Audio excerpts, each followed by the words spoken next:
Pagi yang cerah, bias mentari beradu dengan embusan angin di daerah pegunungan kota hujan. Aku dan para calon TKW sedang menunaikan jamaah sholat. Sholat duha di musola yang terletak pada sentral halaman BLK. Balai Latihan Kerja. Calon pekerja luar negeri. Semua hadir kecuali yang uzur atau sedang berhalangan. Dengan mukena yang masih melekat di badan, Farah mendekatkan bibirnya ke telingaku. Nah, kamu udah dengar belum? Bisik Farah membuyarkan lamunanku. Apa? Mau gibah? Enggak lah, dosa tahu. Dengar aja bentar. Ngapa? Pandanganku beralih pada wajah serius yang ada di sebelah. Sambil waspada, takutnya mendapat teguran dari guru bahasa kami. Dengan bersemangat, Farah menceritakan desas-desus yang beredar di kalangan para calon pahlawan devisa. Konon katanya, sebuah pohon beringin di sisi asrama menyimpan misteri. Hampir setiap malam, ada sosok serba putih bersimpuh di bawahnya.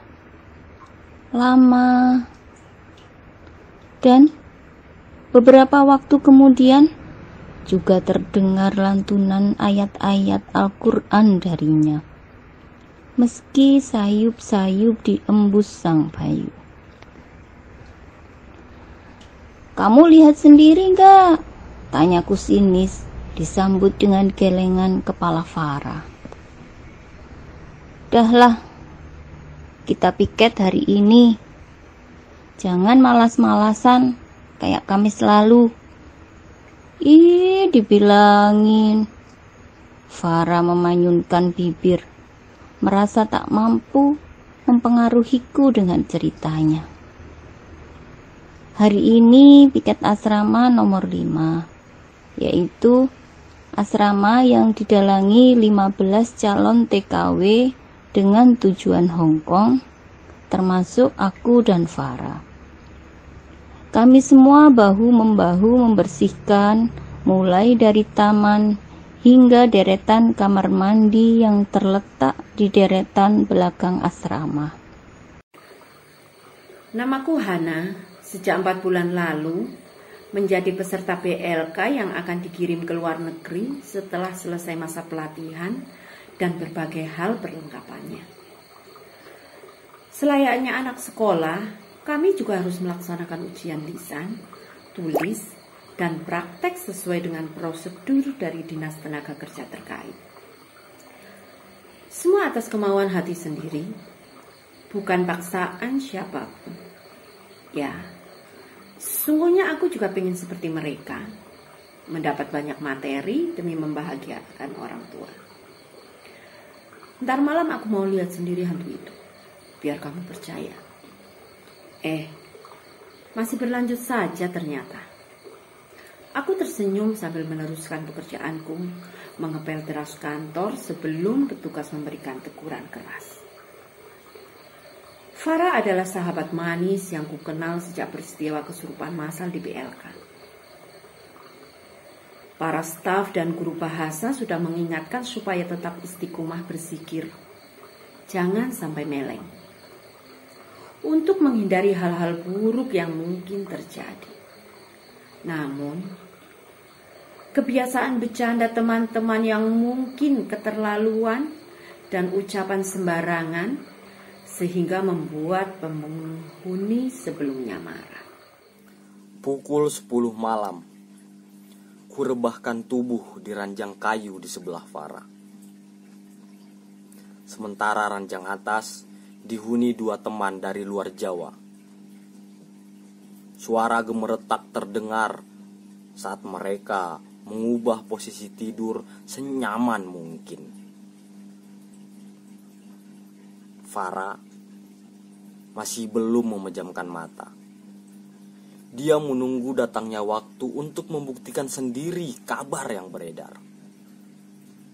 Demi meyakinkanku bahwa semua itu benar adanya.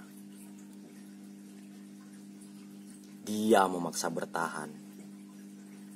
Meski embus angin meniup dari lubang-lubang di seputar dinding asrama, membelai rasa kantuk dengan tiba-tiba.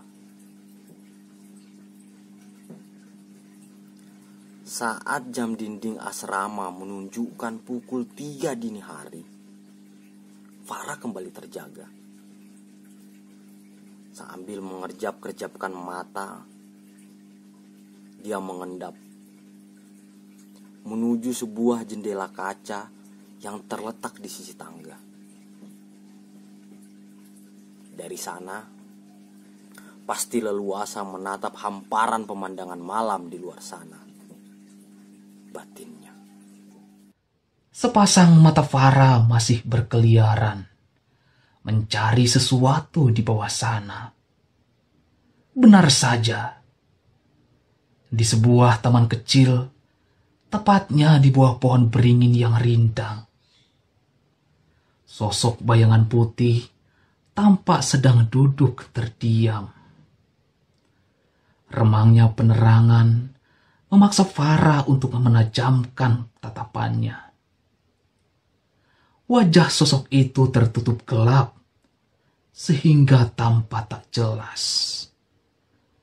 Kain putih yang dikenakan melambai-lambai ditiup angin malam.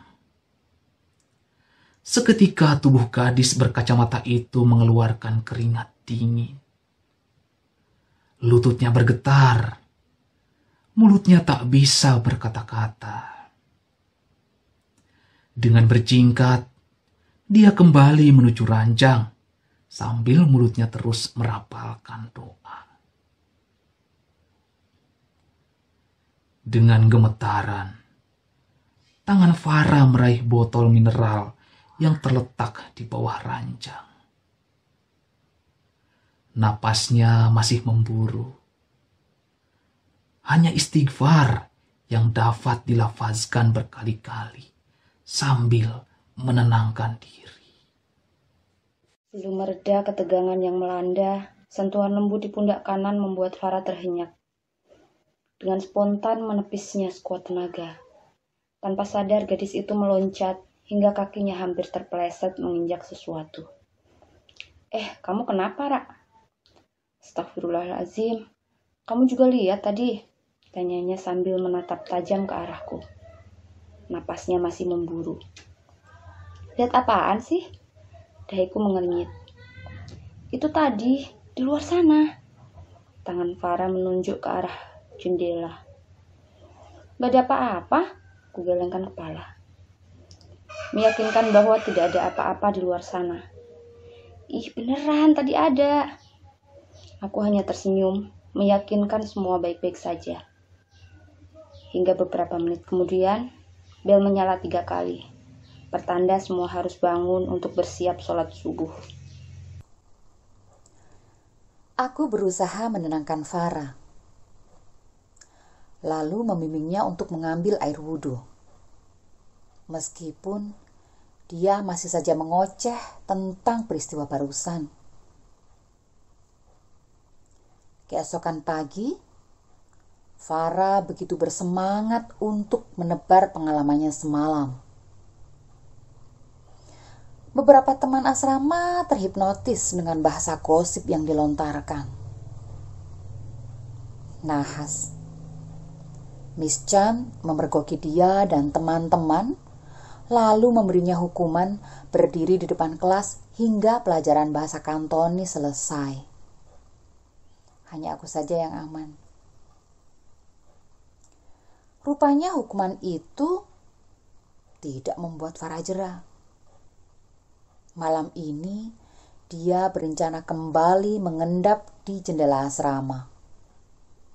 Bahkan beberapa teman mengikuti instruksi darinya. Farah ingin semua tahu bahwa dia tidak pernah berbohong. Benar saja. Pukul 3, Farah mematikan suara alarm yang hanya berupa getaran. Dia membangunkan teman-teman tanpa memperhatikan keberadaanku. Namun ternyata Bu Sita mengetahui semua rencana Farah. Guru bahasa Inggris itu mengawasi gerak-gerik muridnya dengan seksama. Sementara Farah dan kawan-kawan mengendap di balik jendela. Tiba-tiba pintu asrama terbuka dengan sendirinya. Seketika semua gemetaran begitu melihat sosok wanita muncul dari sana. Selangkah demi selangkah, sosok yang muncul dari kegelapan itu mendekat. Farah dan kawan-kawan tak kuasa menahan jerit histeris. "Kalian ini kenapa?" Bu Sita tertawa bahagia melihat ketakutan mereka. "Astagfirullah, Bu Sita kenapa menakuti kita? Dah, kita turun.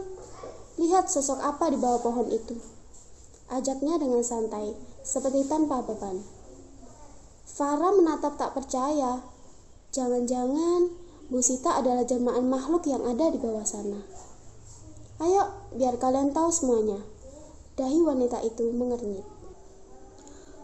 Farah dan kawan-kawan hanya saling pandang.